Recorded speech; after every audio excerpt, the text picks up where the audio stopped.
Hello, I'm Vaughan Jones. This is The Context on BBC News. Tonight, the pomp ceremony and a peace prize as the World Cup draw is made. This is truly one of the great honours of my life. And beyond awards, Johnny and I were discussing this, we saved millions and millions of lives. It's not the Nobel. It is the first time that the so-called FIFA Peace Prize has been awarded. Also not a surprise that it has gone to President Donald Trump. Infantino suggested in an Instagram post earlier this week that the U.S. president deserved it. Because this is a celebratory kind of an atmosphere, all three leaders looking forward to being able to host World Cup games. And this is a big event for all of them, that maybe everyone will be in a slightly better mood despite the obvious political tensions we've seen.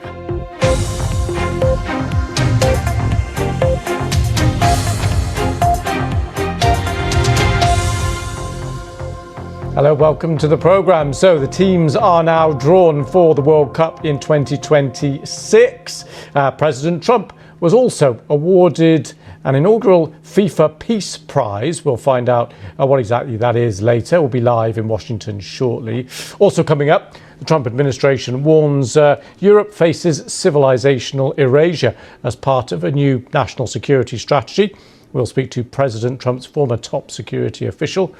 And the $72 billion deal, which could shake up global entertainment. Netflix agrees to buy parts of Warner Brothers. What does that mean for the industry and for viewers? The World Cup is 188 days away. Millions of football fans around the world now know who their team will play. Coming up for the moment, though, around the world and across the UK, this is BBC News.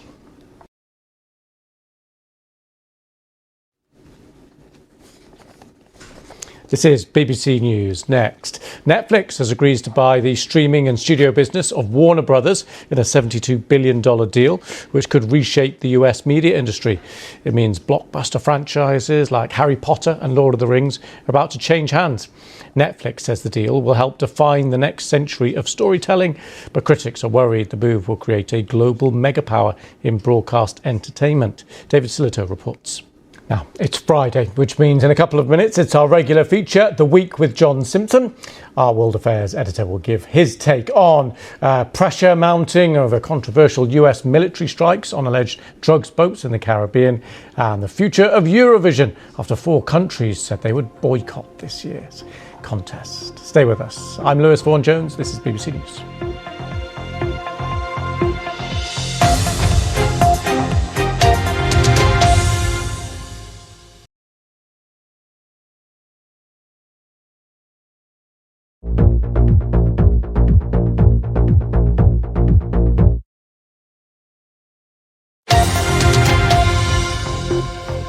Now it's time for The Week with John Simpson. Our World Affairs editor is with us here in the studio. Hi, John. How are you? Very well, Lewis. Good. Thank you. So we're going to look at some of the major stories of the week, get your thoughts on them and the significance of them.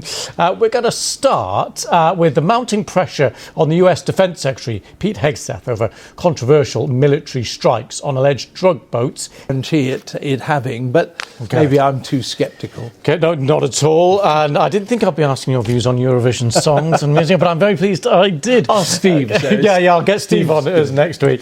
John, thank you so much for that, and thank you for watching. That was The Week with John Simpson.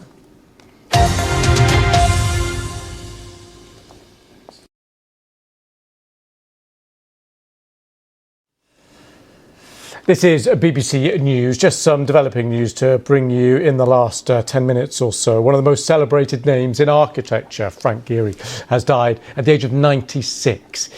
He was famous for his whimsical creations, including the Guggenheim Museum in Bilbao and the Walt Disney Concert Hall in Los Angeles, which made him, well, a star of the architecture world. He was known for his love of those jagged angles and everybody, it's going to be so expensive, which is difficult. It is. Well, let's hope it's worth the money when they're out there. And a quote, a jammy draw would be just what the doctor ordered. Paul Goodwin, thank you for that. This is BBC News.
Welcome to The Context USA. I'm Sumi Somaskanda in Washington. And I'm Vaughan Jones in London. Ahead tonight, the 2026 FIFA World Cup takes shape.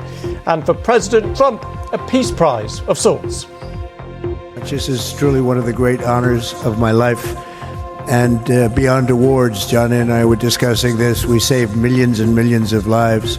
It's not the Nobel. It is the first time that the so-called FIFA Peace Prize has been awarded. Also not a surprise that it has gone to President Donald Trump. Infantino suggested in an Instagram post earlier this week that the U.S. president deserved it.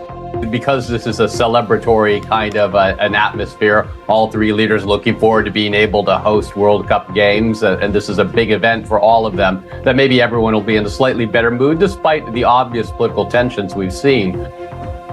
On our panel tonight, former Republican governor of Virginia, Jim Gilmore, and former aide to President Obama, Johanna Maska. Welcome to you both.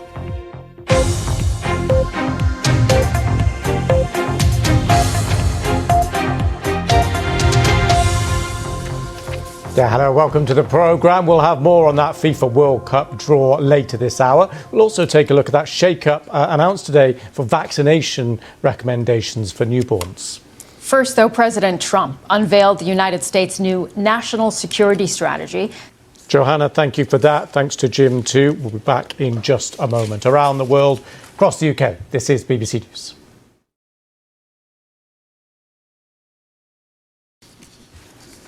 Let's turn to healthcare now, because there's been a major shakeup to the childhood vaccine schedule in the U.S. today. Yeah, the Centers for Disease Control and Prevention's Vaccine Advisory Panel has voted to change the recommendation for when children should get their first dose of the hepatitis B vaccine. This is not a dictator's good decision, but I want to reaffirm again, I think that the best thing to do is to follow science. Jim and Johanna, great to get both of your takes. We'll be back to talk about the FIFA World Cup draw. Stay with us here on The Context USA.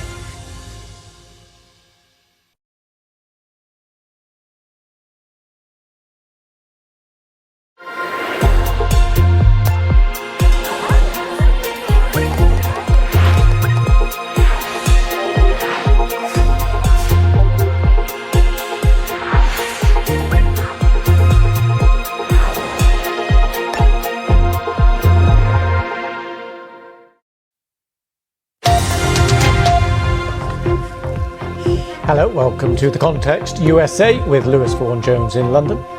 And me, Sumi Somaskanda in Washington. Still to come, Netflix agrees to buy the film and streaming businesses of Warner Brothers Discovery for $72 billion, and a deal that could reshape the film and TV industry.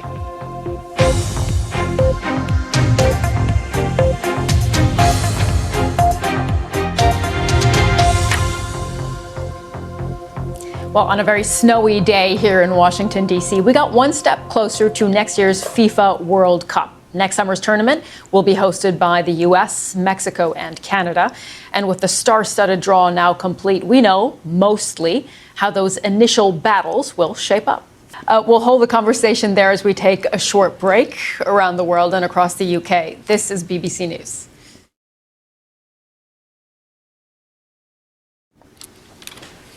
This is BBC News. We're going to take a look at a bit of news from around the US now. First, the US Supreme Court has agreed to hear a case on President Trump's attempt to end what's known as birthright citizenship. Okay, that's all the time we have for on that story. Jim and Johanna, stay with us. You are watching The Context USA on BBC News.